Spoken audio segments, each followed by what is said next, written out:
வேகமாக சென்று கொண்டிருந்தேன் நான் என்னுடைய ஸ்கூட்டரில். வயதான மனிதர் ஒருவர் மயங்கி கிடந்தார் அந்த ரோட்டின் ஓரத்திலே. நான் அவரை கடந்து சென்று விட்டேன். ஆனால் என்னுடைய மனசாட்சியோ உறுத்தியது.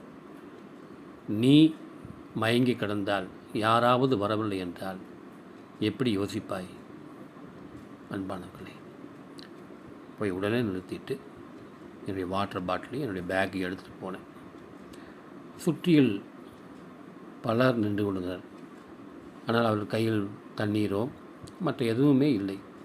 சும்மா தட்டி கொடுத்துருந்தாங்க. நான் போனேன். பெருமையாக சொல்லவில்லை, நடந்ததை சொல்லுகிறேன்.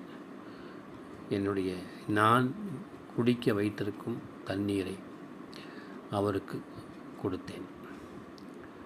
கொஞ்சம் எழுந்தார்.